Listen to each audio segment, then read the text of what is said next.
نحمده ونصلي ونسلم على رسوله النبي الكريم الأمين أما بعد فأعوذ بالله من الشيطان الرجيم بسم الله الرحمن الرحيم يا أيها الذين آمنوا لا ترفعوا أصواتكم فوق صوت النبي ولا تجهروا له بالقول كجهر بعضكم لبعض أن تحبط أعمالكم وأنتم لا تشعرون قال الله تبارك وتعالى في شان حبيبه مخبرا وآمرا إن الله وملائكته يصلون على النبي يا أيها الذين آمنوا صلوا عليه وسلموا تسليما الصلاة والسلام عليك يا سيدي يا رسول الله وعلى آلك وأصحابك يا سيدي يا حبيب الله الصلاة والسلام عليك يا سيدي يا رسول الله وعلى آلك وأصحابك يا سيدي يا رحمة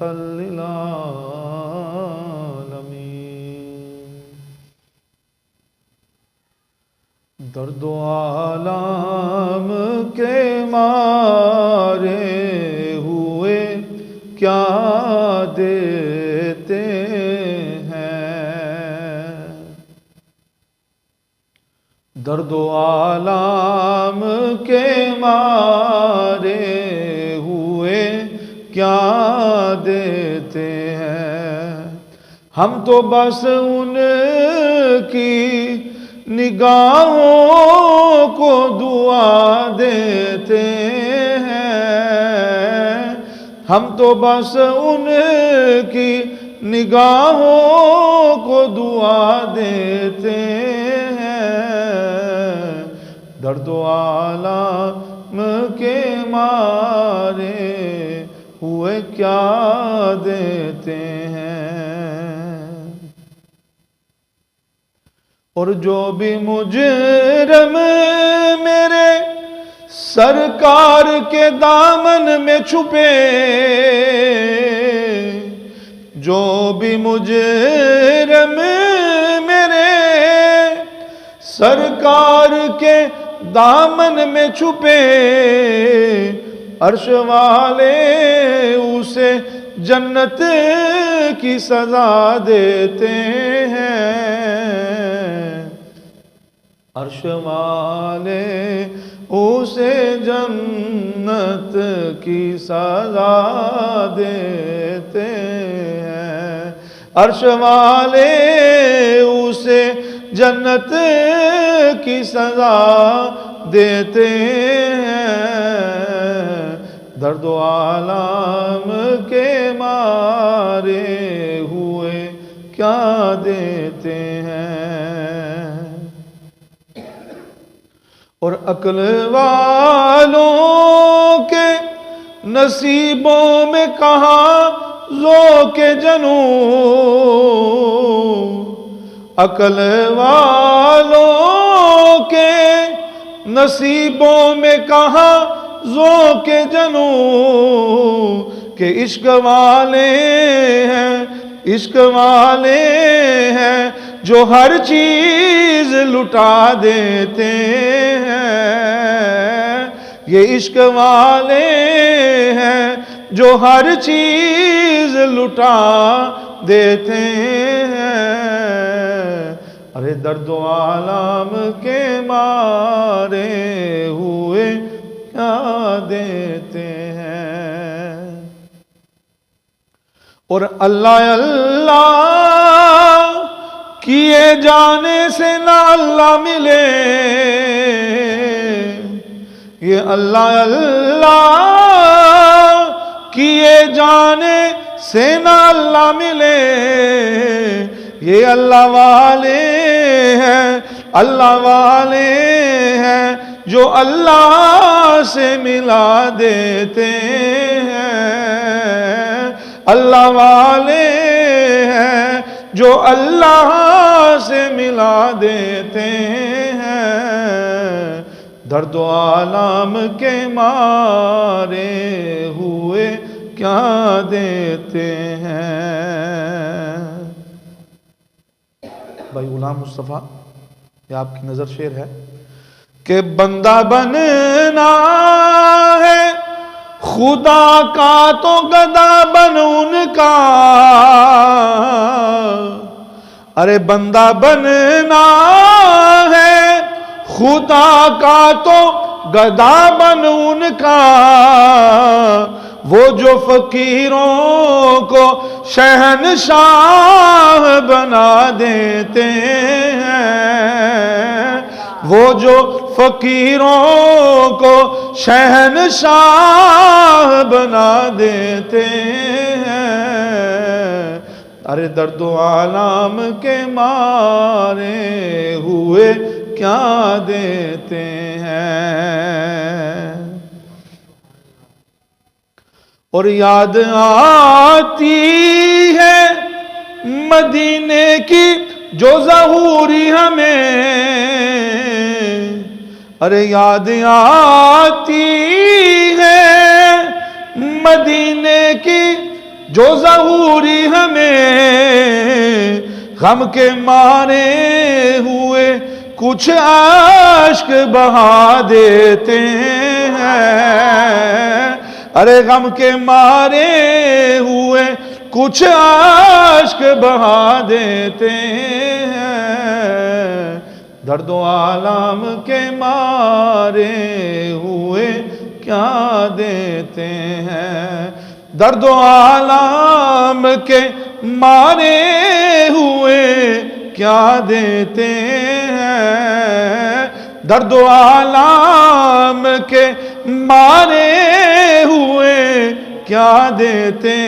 ہیں، ہم تو بس ان کی نگاہوں کو دعا دیتے ہیں۔ یاد آتی ہے مدینے کی جو ظہوری ہمیں، ارے یاد آتی ہے مدینے کی جو ظہوری ہمیں، ہم غم کے مارے ہوئے اشک بہا دیتے ہیں، ارے غم کے مارے ہوئے کچھ اشک بہا دیتے ہیں، درد و آلام کے مارے ہوئے کیا دیتے ہیں، ہم تو بس ان کی نگاہوں کو دعا دیتے ہیں، درد و آلام کے مارے ہوئے کیا دیتے ہیں۔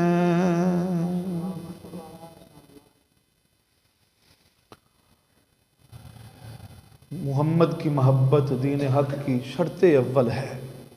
محمد کی محبت دین حق کی شرط اول ہے، ہو اگر اسی میں خامی تو سب کچھ نامکمل ہے۔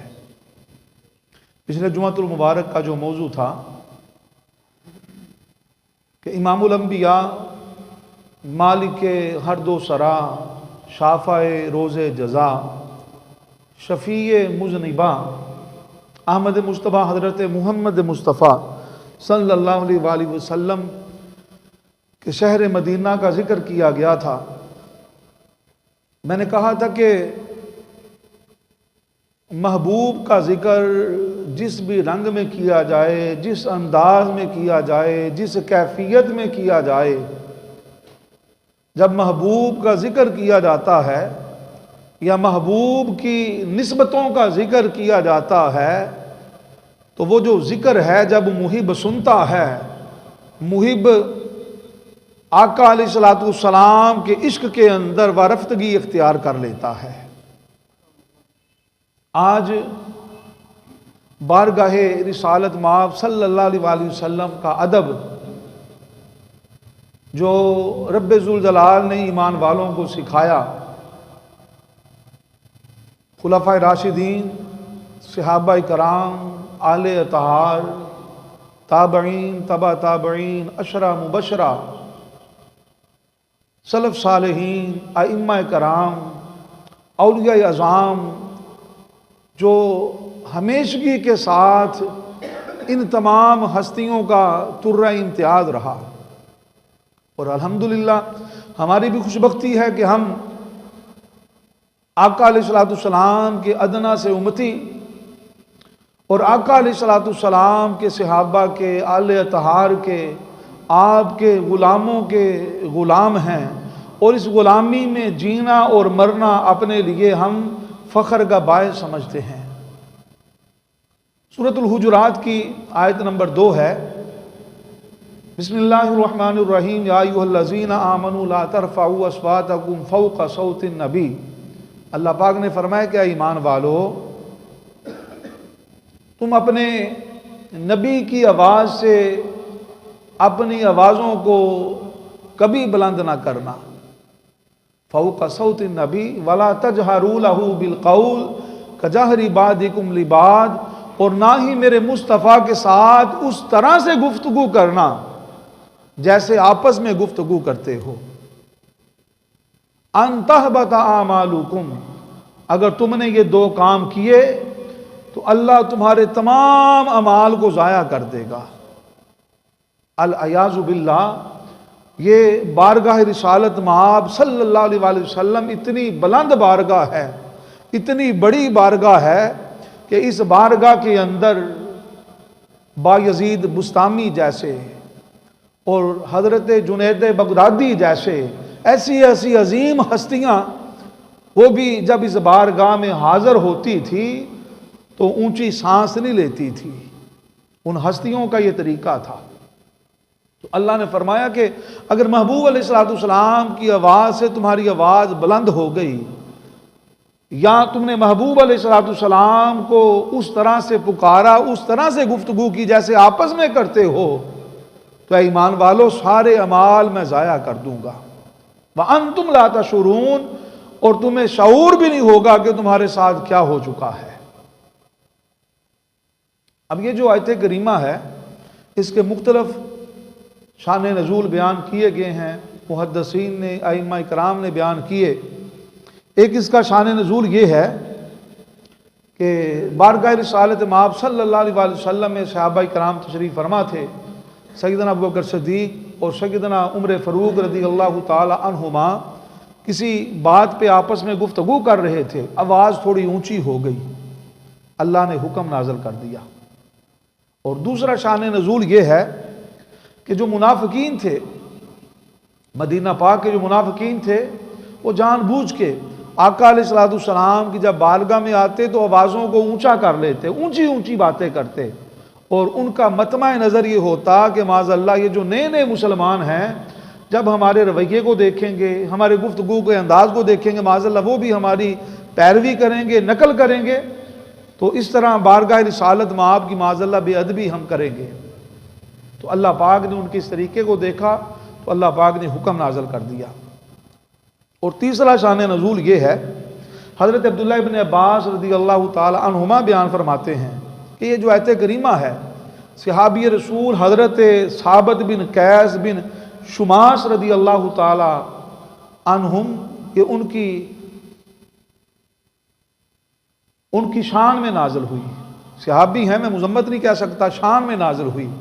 معاملہ یہ تھا کہ حضرت ثابت بن قیس بن شماس جو ہیں، ان کی قوت سماعت کچھ کمزور ہو گئی، ذرا اونچا سنتے تھے۔ تو آپ جانتے ہیں کہ جو بندہ اونچا سننے والا ہوتا ہے تو اسے ایسا ہی محسوس ہوتا ہے کہ سارے اونچا سنتے ہیں۔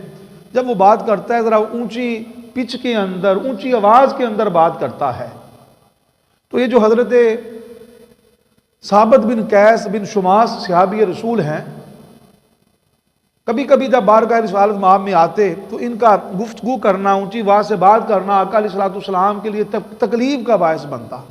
تو اللہ پاک کو یہ بات گوارا نہ گزری، اللہ پاک کو یہ بات اچھی نہ لگی، تو اللہ پاک نے حکم نازل کر دیا۔ جب یہ حکم نازل ہوا تو حضرت ثابت بن قیس بن شماس جو ہیں، یہ اپنے گھر میں قیام پذیر ہو گئے۔ انہوں نے مسجد نبی میں آنا چھوڑ دیا۔ جب 1 دن غیر حاضر رہے، 2 دن غیر حاضر رہے، 3 دن غیر حاضر رہے، تو آقا علیہ السلام نے ان کے بارے میں پوچھا کہ خیر ہے، یہ کہاں چلے گئے، مسجد میں نظر نہیں آ رہے۔ تو صحابی رسول حضرت سعد بن معاذ رضی اللہ تعالی عنہما، انہوں نے عرض کی یا رسول اللہ میرے ہمسائے ہیں، میں جا کے پتہ کرتا ہوں۔ جب ان سے ملاقات کی، گھر میں جا کے حال احوال پوچھا، تو وہ کہنے لگے کہ جب یہ حکم نازل ہوا تو میں تو بڑا ڈر گیا ہوں، مجھے ایسے لگتا ہے کہ جیسے میں اہل جہنم میں سے ہو گیا ہوں معاذ اللہ۔ تو جب ان کے اس ڈر کو، خوف کو آقا علیہ الصلوۃ والسلام کی بارگاہ میں بیان کیا گیا، یا رسول اللہ یہ صحابی رسول یہ اپنے بارے میں یہ گمان کر بیٹھے ہیں، آپ فرمائیے کہ ان کے بارے میں کیا حکم ہے۔ تو آقا علیہ الصلوۃ والسلام نے فرمایا کہ انہیں جا کے خوشخبری سناؤ اور انہیں بتاؤ کہ محمد عربی فرما رہے ہیں اللہ نے تمہیں اہل جہنم نہیں بلکہ اہل جنت میں سے کر دیا ہے۔ یعنی اس حیا کی وجہ سے، اس ادب کی وجہ سے کہ میری آواز نبی کی آواز سے اونچی ہو جاتی ہے، تو حیا کرتے ہوئے، شرم کرتے ہوئے بارگاہ رسالت میں آ نہیں رہے تھے۔ تو آقا علیہ الصلوۃ والسلام نے فرمایا کہ اے سعد بن معاذ، آپ ثابت بن قیس سے جا کے کہو کہ ان کا یہ ادب کرنا، یہ میرا حیا کرنا، میری شرم کرنا کہ میں کس طرح سامنا کروں، تو اللہ کو یہ عمل اتنا پسند آیا کہ اللہ نے اسے اہل جنت میں سے کر دیا ہے۔ پھر وہ آئے تو آقا علیہ الصلوۃ والسلام کی بارگاہ میں بیٹھتے رہے۔ تو محدثین فرماتے ہیں کہ یہ جو آقا علیہ الصلوۃ والسلام کی شان میں آیت کریمہ نازل ہوئی، اس کے اندر اللہ پاک نے دو باتوں کا ذکر کیا۔ ایک یہ کہ نبی کی آواز سے اپنی آواز کو بلند نہیں کرنا، جب نبی کی بارگاہ میں جائیں، یہ آپ کی ظاہری حیات کا بھی یہی حکم ہے۔ آج آپ کے وصال کے بعد آج بھی آپ حیات ہیں، آج بھی اگر امتی بارگاہ میں حاضر ہو تو مفتیان اعظام، اولیاء کرام اور بزرگان دین کا یہی حکم ہے کہ اسی نیت کے ساتھ جاؤ کہ میرے مصطفیٰ حاضر ہیں، میرے مصطفیٰ زندہ ہیں، کہ تو زندہ ہے واللہ، تو زندہ ہے واللہ،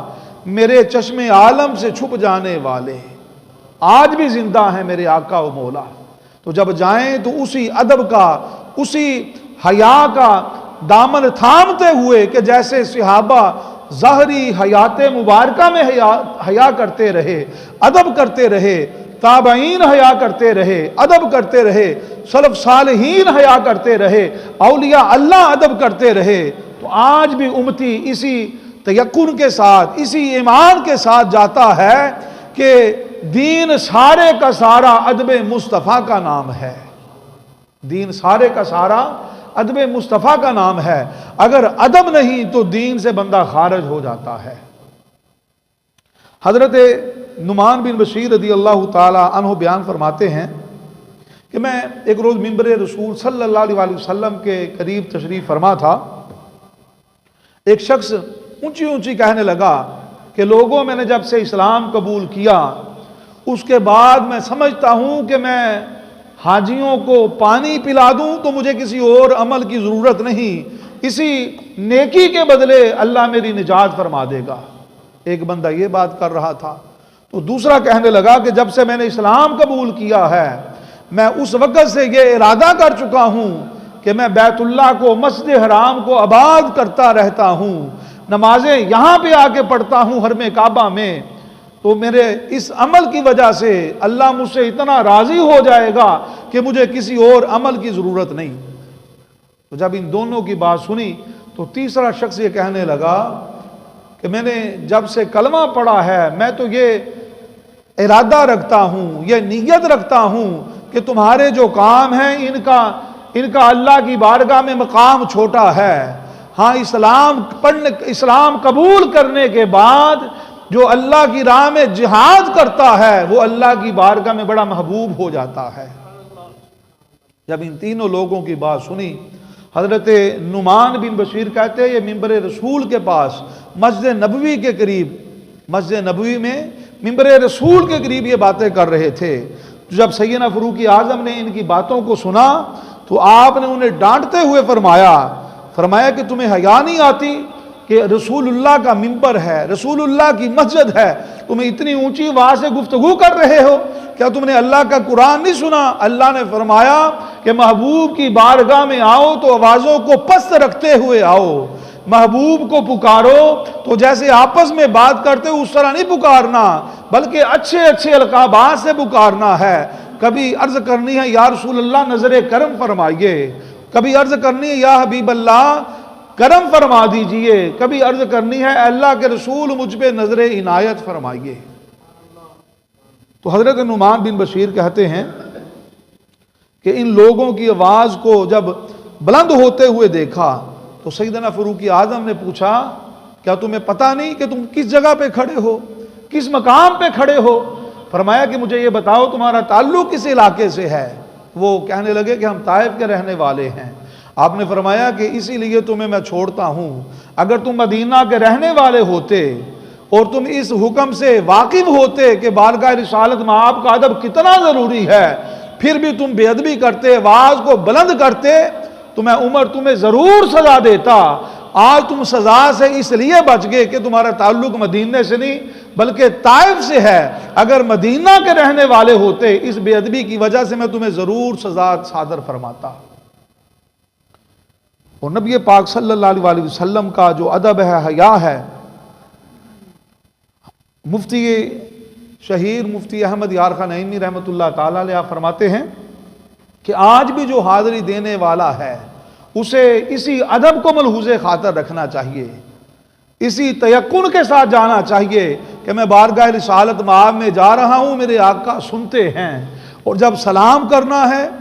مواجہ شریف سے، روضہ رسول سے تھوڑا پیچھے ہو کے کھڑے ہونا ہے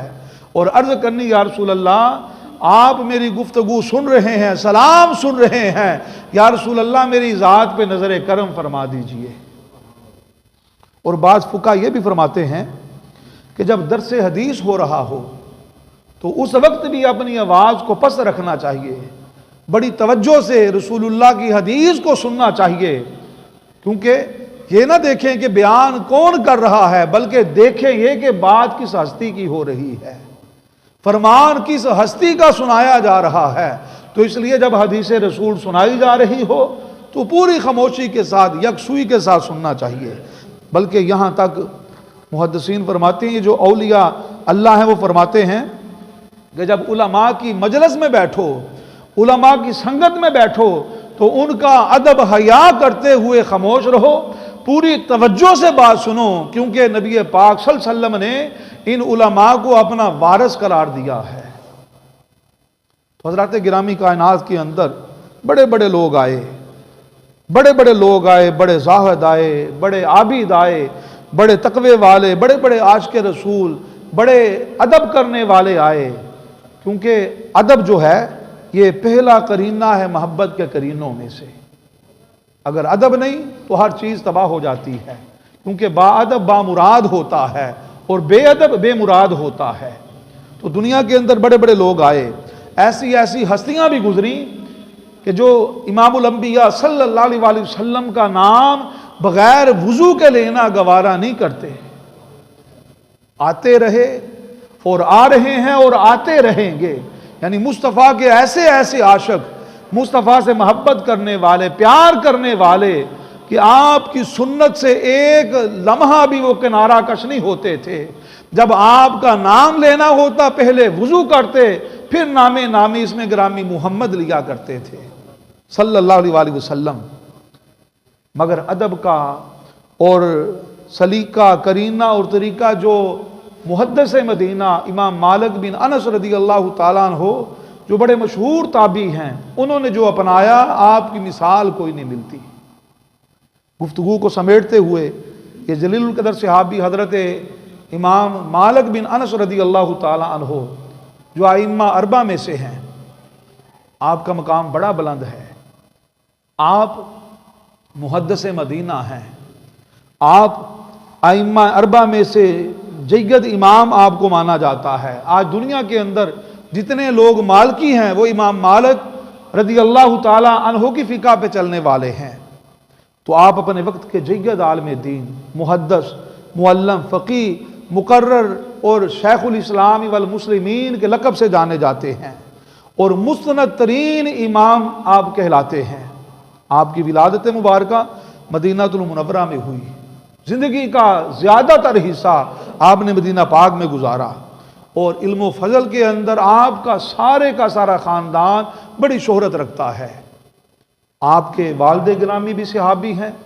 دادا جان بھی صحابی ہیں، اور آپ کے دادا جان کا مقام و مرتبہ یہ ہے کہ آپ نے غزوہ بدر کے علاوہ آقا علیہ الصلوۃ والسلام کی معیت میں تمام غزوات میں آپ نے شرکت فرمائی ہے، تو آپ کے دادا جان کا شمار جلیل القدر اصحاب رسول میں ہوتا ہے۔ امام مالک رضی اللہ تعالی عنہ نے آپ نے 300 تابعین سے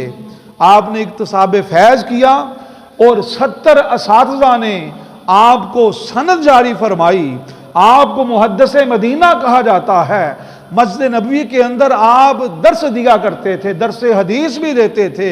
فقہ کے علوم بھی بیان کرتے تھے۔ تو 300 تابعین سے اکتساب فیض حاصل کرنے والے اور 70 اساتذہ سے سند لے کے مسجد نبوی کے اندر آپ جلوہ گر ہو کے لوگوں کو دین سکھانے والے، اور آپ کے جو اساتذہ کرام ہیں امام جعفر صادق رضی اللہ تعالی عنہ اور سیدنا امام اعظم ابو حنیفہ رضی اللہ تعالی عنہ، یہ جید ائمہ کرام آپ کے اساتذہ کرام میں سے ہیں، اور آپ کے شاگردوں میں سیدنا امام شافعی رضی اللہ تعالی عنہ، یعنی یہ آپ کو تعارف اس لیے کروایا کہ یہ اتنی عظیم ہستی ہیں۔ ان کا جو ادب رسول کا عالم تھا، جو محبت رسول کا عالم تھا، اور جو مدینہ پاک سے محبت کا عالم تھا، ان کی مثال کائنات میں نہیں ملتی۔ اور شاہ ولی اللہ محدث دہلوی رحمۃ اللہ تعالی علیہ آپ کے حوالے سے فرماتے ہیں کہ آپ کی جو موطا امام مالک جو کتاب ہے، جو آپ کی کتاب ہے، وہ اتنی فقہ کے اندر مضبوط کتاب ہے کہ اس طرح کی مثال کسی اور کتاب کے حوالے سے نہیں دی جا سکتی۔ امام مالک رضی اللہ تعالی عنہ، آپ کے ادب رسول کا یہ عالم تھا کہ آپ نے زندگی کا زیادہ تر حصہ مدینہ پاک میں گزارا، مگر ادب اور حیا کا یہ عالم تھا کہ آپ نے ساری زندگی اپنے قدموں میں جوتا نہیں پہنا، ننگے چلتے ہوئے مدینہ پاک کی گلیوں میں ساری زندگی آپ نے بسر فرما دی۔ کہیں ذرا سبحان اللہ۔ جب ادب والوں کی بات سنیں تو آپ کے سینے کے اندر محبت بڑھنی چاہیے، ادب بڑھنا چاہیے۔ آپ تو ایسے چپ بیٹھے ہیں، پتہ نہیں میں نے کوئی بری بات سنا دی ہے۔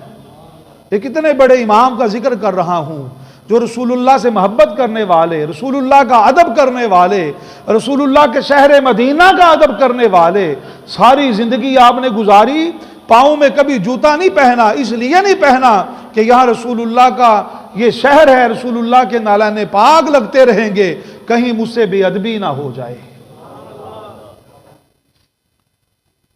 اور آپ جب چلتے تھے تو مدینہ پاک میں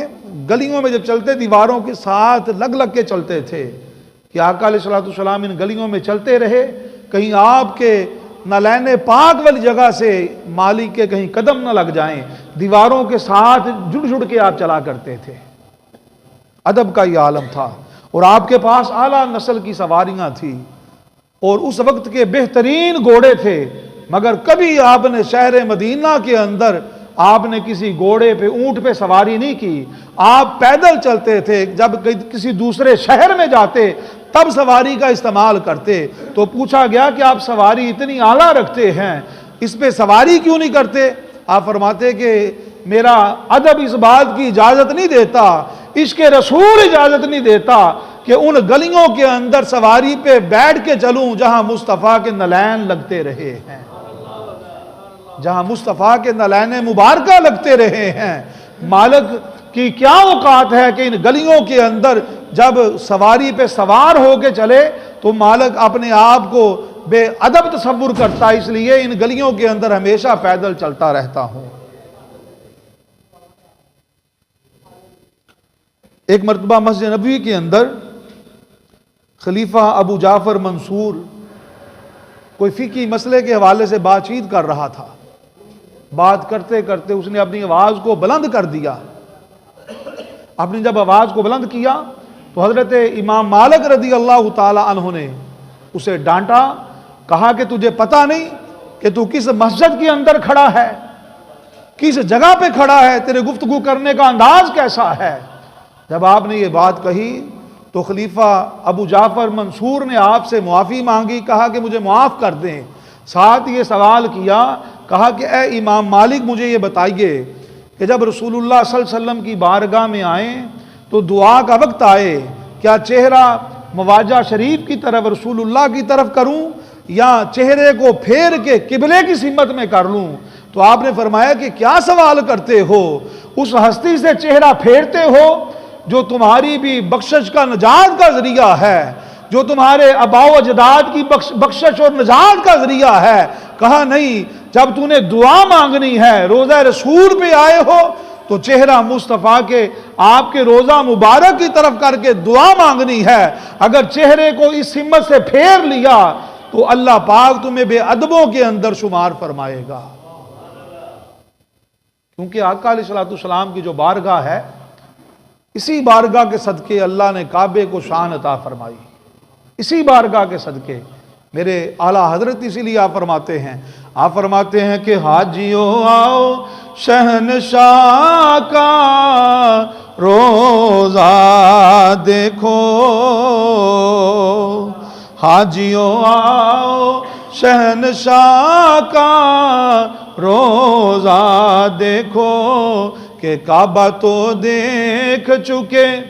کعبہ تو دیکھ چکے، ارے کعبہ تو دیکھ چکے، اب کعبے کا کعبہ دیکھو۔ امام مالک نے زندگی میں صرف ایک بار حج کیا، دوبارہ حج کے لیے نہیں گئے۔ فرض حج تھا وہ ادا کر لیا، حج کے لیے اس لیے نہیں جاتے تھے کہ کہیں ایسا نہ ہو شہر مدینہ سے باہر نکلوں وقت قضا آ جائے۔ آپ شہر مدینہ سے دور جانا گوارا نہیں کرتے تھے، بہت کم کھانا کھاتے تھے، بہت کم پانی پیتے تھے، کہ جب پانی پیوں گا رفع حاجت کے لیے جانا پڑنا ہے، کھانا کھاؤں گا تو رفع حاجت کے لیے جانا پڑنا ہے، کیونکہ آپ حدود مدینہ کے اندر رفع حاجت نہیں کرتے تھے۔ یہ ادب رسول ہے، یہ رسول اللہ کا ادب ہے، حیا ہے۔ حرم مدینہ میں آپ رفع حاجت نہیں کرتے تھے، بولو براز کے لیے حرم مدینہ سے آپ باہر جایا کرتے تھے، اس وجہ سے کھانا کم کھاتے، پانی کم پیتے کہ مجھے بار بار شہر مدینہ سے باہر جانا پڑے گا۔ رسول اللہ کے شہر کا ادب، محبت، حیا اس قدر تھی کہ اس سے دور ہونا گوارا نہیں کرتے تھے۔ پھر امام مالک رضی اللہ تعالی عنہ، آپ جب ذکر رسول سن لیتے تو آپ کے چہرے کا رنگ بدل جاتا، چہرے کا رنگ زرد ہو جاتا، ایسا ہی لگتا جیسے کسی نے آپ کے خون کو نکال لیا ہو، چہرہ سارے کا سارا زرد ہو گیا ہو۔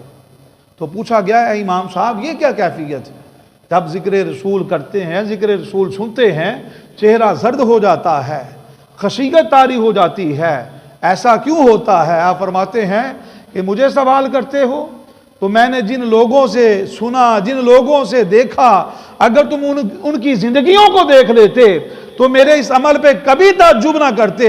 فرمایا میں نے ان عظیم ہستیوں کا دیدار کیا ہے، ان تابعین کی سنگت پائی ہے کہ جب وہ ذکر رسول سنتے تھے تو ان کے چہرے کا رنگ بدل جاتا تھا، محبت کی وجہ سے، وارفتگی کی وجہ سے، ادب کی وجہ سے، حیا کی وجہ سے ان کے چہرے کی کیفیت بدل جاتی تھی۔ اور امام مالک رضی اللہ تعالی عنہ، آپ کا معمول یہ تھا کہ جب آپ سے کوئی حدیث پوچھ لیتا تو آپ زاروں قطع رونے لگتے، آپ زاروں قطع رونے لگتے، تڑپنے لگتے۔ آپ نے اپنی خادمہ کو، کنیز کو یہ حکم دے رکھا تھا، دروازے پہ کوئی آئے، کوئی مسئلہ پوچھنے کے لیے آئے تو اس سے پہلا سوال کرنا ہے کیا کوئی حدیث رسول سننی ہے یا کوئی شرعی فقہی مسئلہ پوچھنا ہے؟ تو جب وہ کہتے کہ میں نے کوئی شرعی فقہی مسئلہ پوچھنا ہے تو امام مالک وضو کرتے، آ کے اس کے مسئلے کا حل بتا کے آپ اندر چلے جاتے۔ اگر کوئی سوالی آتا میں نے حدیث رسول سننی ہے تو حدیث رسول کا اتنا ادب تھا، رسول اللہ کے قول کا، آپ کے کلام کا اتنا ادب تھا، آپ کہتے کہ اسے مسجد نبوی کے اندر بٹھاؤ، خادمہ جا کے کہتی مسجد نبوی میں بیٹھو، امام صاحب آ جاتے ہیں، امام صاحب غسل خانے میں جاتے، جا کے وضو کرتے، دوبارہ سے طہارت حاصل کرتے، آپ وضو کرتے، غسل کرتے، پھر آپ نیا لباس زیب تن کرتے، سبز رنگ کا لباس رکھا ہوا تھا وہ پہنتے، اپنے سر پہ امامہ شریف رکھتے اور چادر رکھتے اور پھر خوشبو لگا کے بڑے اہتمام کے ساتھ اور بڑی محبت کے ساتھ ورفتگی کے ساتھ اور اس بات پہ ناز کرتے ہوئے کہ رسول اللہ کی حدیث بیان کرنے جا رہا ہوں، آپ مسجد نبوی کی طرف چلتے۔ اس کام کے لیے اسپیشل ایک کرسی بنا رکھی تھی، وہ کرسی مسجد نبوی کے اندر پہنچائی جاتی، آپ آ کے بیٹھ جاتے، پھر عود جلایا جاتا، بخور جلایا جاتا، پورے ماحول کو جو ہے وہ خوشبو سے معطر کر دیا جاتا۔ جب سارے کا سارا ماحول خوشبو سے معطر ہو جاتا، پھر آپ حدیث رسول بیان کرتے، رسول اللہ کے اقوال آپ بیان کرتے، تو وہ رفتگی کا عالم ہوتا تھا، محبت کا عالم ہوتا تھا۔ سننے والے رسول اللہ کے عشق میں، محبت میں، ادب میں ڈوب ڈوب کے سنتے تھے، اور امام مالک بھی خوب مزہ لے لے کے بیان کیا کرتے تھے۔ ایک مرتبہ ایسا ہوا کہ آپ حدیث رسول بیان کر رہے تھے، حضرت عبداللہ بن مبارک فرماتے ہیں کہ میں بھی مجلس میں جلوہ گر تھا، میں بھی سن رہا تھا، تو میں نے دیکھا کہ بعض ایسے لمحات گزرے کہ امام مالک رضی اللہ تعالیٰ عنہ حدیث مبارکہ بیان کر رہے ہیں، کھڑے ہو کے بیان نہیں کرتے تھے۔ جب رسول اللہ کا فرمان بیان کرنا تو آپ بیٹھ کے بیان کرتے تھے کہ فرمان اللہ کے رسول کا ہے، امام الانبیاء کا ہے، کھڑا ہو کے بیان کروں کہیں بے ادبی نہ ہو جائے، بیٹھ کے بیان کرتے تھے۔ تو آپ بیان کر رہے تھے تو آپ کے چہرے کا رنگ بہت زیادہ متغیر ہوا، ایسے جیسے بڑی تکلیف محسوس کر رہے ہیں۔ حضرت عبداللہ بن مبارک فرماتے ہیں جب آپ نے گفتگو ختم کی، آپ سے سوال کیا گیا کہ امام صاحب کیا معاملہ تھا؟ آپ نے فرمایا کہ جب میں درس حدیث دے رہا تھا، رسول اللہ کی احادیث بیان کر رہا تھا، روایات سنا رہا تھا، تو مسجد نبوی میں کہیں سے بچھو آگے، تو مجھے 16 بار بچھو نے ڈسا، یعنی مجھے 16 بار بچھو نے ڈسا، تو میں ہر بار تکلیف کو محسوس کرتا، شدت کی تکلیف ہوتی، مگر میں نے رسول اللہ کی حدیث کو بیان کرنا بند نہیں کیا۔ حضرت عبداللہ بن مبارک کہتے کہ آپ تھوڑی دیر کے لیے رک جاتے، بچھوؤں کو ایک طرف کر کے پھر دوبارہ حدیث شروع کر دیتے۔ آپ نے فرمایا کہ میرا ادب جو رسول اللہ سے محبت ہے، عشق ہے، اس بات کی اجازت نہیں دیتا کہ اپنی تکلیف کی خاطر رسول اللہ کی حدیث کو چھوڑ دوں، بلکہ ادب رسول، محبت رسول اور عشق رسول اس بات کا حکم دیتا ہے، تکلیف کتنی بھی زیادہ بڑھ جائے مگر رسول اللہ کا جو فرمان ہے وہ بیان کر کے اس کے بعد اپنی تکلیف کی طرف توجہ دینی ہے۔ یہ امام مالک کا ادب رسول تھا، یہ ان کا طریقہ تھا کہ آپ جب رسول اللہ صلی اللہ علیہ وسلم کی حدیث کو بیان کرتے تو پوری انہماکی کے ساتھ، پوری توجہ کے ساتھ بیان کرتے۔ شہر مدینہ کا جو ادب تھا، حیا تھا، میں نے بیان کر دیا۔ تو حضرات گرامی کے بارگاہ رسالت میں آپ صلی اللہ علیہ وسلم کا جو ادب ہے یہ آج بھی اسی طرح قائم اور دائم ہے جیسے آپ کی ظاہری حیات میں تھا۔ روضہ رسول مواجہ شریف کی طرف اوپر یہ لکھی ہوئی آیت کریمہ، یا ایھا الذین آمنوا لا ترفعوا اصواتکم فوق صوت النبی ولا تجہروا لہ بالقول کجہر بعضکم لبعض ان تحبط اعمالکم وانتم لا تشعرون۔ تو اللہ پاک کی بارگاہ میں دعا ہے کہ اللہ تعالی ہمیں آقا علیہ الصلوۃ والسلام کے ادب میں، حیا میں زندگیاں گزارنے کی توفیق عطا فرمائے۔